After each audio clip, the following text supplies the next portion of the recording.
Well, we are excited to welcome back to the show Rachel Davis from Our Handcrafted Home. Today she's going to work with two of my favorite fruits. But first, if you missed the 9 o'clock hour, you missed a lot. Yes. Because you made this beautiful chocolate chip skillet cookie. Basically cookie dough, but you just put it in a skillet so you're not rolling out a bunch of cookies, and you bake it, and then you put ice cream on it, hot fudge, homemade hot fudge, and you enjoy, and it's so good. So good. It is delicious. And it smells good too. And your homemade hot fudge is delicious. Good. I'm glad you like it. How'd you make your hot fudge? All it is, it's chocolate, cocoa powder, and then maple syrup.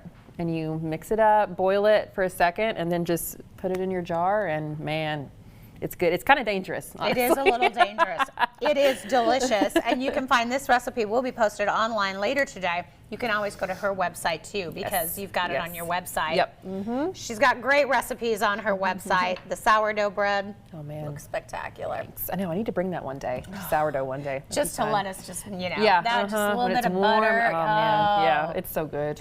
Speaking of something that's so good, when it's warm, you are making a crisp today. Yes, I figured we would do something with fruit for this one, and I'm mixing up. I've got peaches and blueberries. Okay. I did, let's see, it's 2 cups of each. And what I like about it is you could do, whatever fruit you want. If you wanted to do strawberries, you could do that. But peaches right now are so in season. I know. They're everywhere, and they're so good. You have to take advantage of it. I got some from, I think it's Slaughter Farms, Tony Slaughter. Oh, yeah, he was my on our gosh. show. Was he? Yes, oh my gosh. National Corn on the Cob Day was last week. Did you miss it? I missed it. You missed daytime. You miss a lot. Yes, but he's got, and he was talking about peaches His too. peaches last year that I got were some of the best I think I've ever had. Seriously. So go to Tony's and get some peaches. And then I've just got a little bit of sugar and flour here, and I'm just going to toss it up. And then that sugar, they get all juicy and yummy. And a little flour. A little flour. It keeps them, I think the texture just helps a little bit. Okay. And then, and my lemon juice. I do like a tablespoon of lemon juice. I'm just going to eyeball it, but just a little bit. Okay. And your peaches, did you peel them, or do you do? You don't have to. I've done it before where I haven't. Yeah. It's just kind of up to you, and if you like the texture.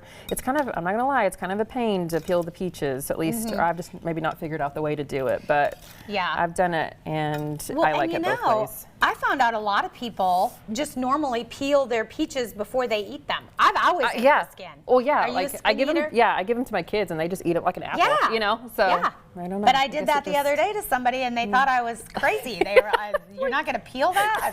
Like, no, do you have to? Yeah, I know. I'm like, you don't have to. Yeah. But then once you mix it up, you just put it in. You could do it in a cast iron like I've done here, or I've got like a little, kind of like a deep dish pie dish. Okay. And then you throw it in there, and it's so yummy. That fruit looks so good. Oh my gosh. I know, I could just eat it just out of the bowl. Peaches and blueberries are a great combination together. Yes, they are.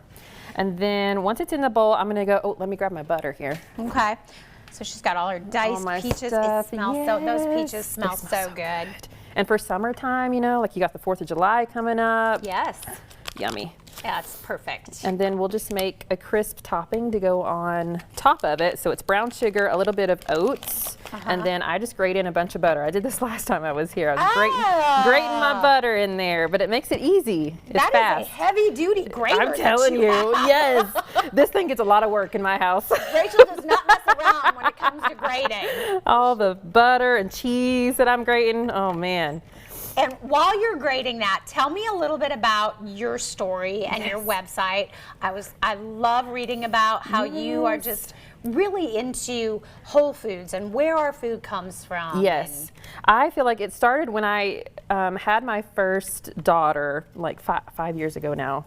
I feel like I became more and more aware of like what's in our food and like what I was feeding her, trying to be more wholesome. And I've always loved to cook and bake especially.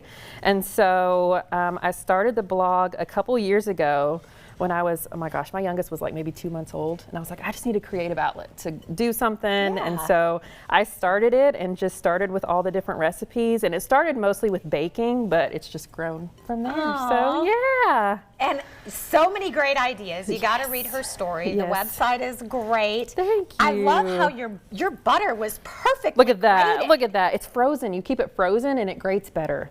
I've learned that. So yeah. Did not know. Yep, keep it extra cold, and then you get all those.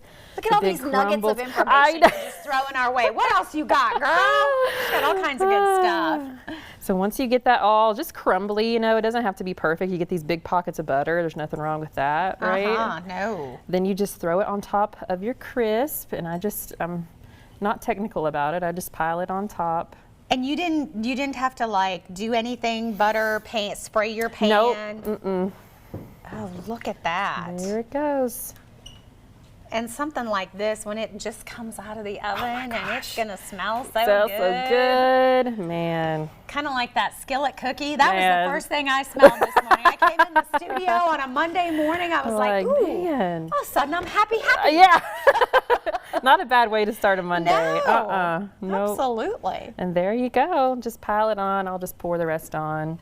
And so you kind of just pinch it in Just there. pinch it in there, kind of, yeah. Just make sure, I try and cover the fruit up a little bit, but you don't have to. You kind of Okay. get those pockets of like juicy blueberries and peaches, and it gets bubbly and warm, and man, it's good. Yum. It's good, yeah. Okay, so we pop it in the oven. Pop it in the oven, and then I bake it at 350 for like 40, 45 minutes. It bakes for a Okay. while, and then it'll come out, and it's all juicy and yummy. This one is cooled a little bit, but man, when it first comes out of the oven, it smells so good. All right, well, we're going to come back in a little bit. We're going to scoop some out, maybe Try a little bit.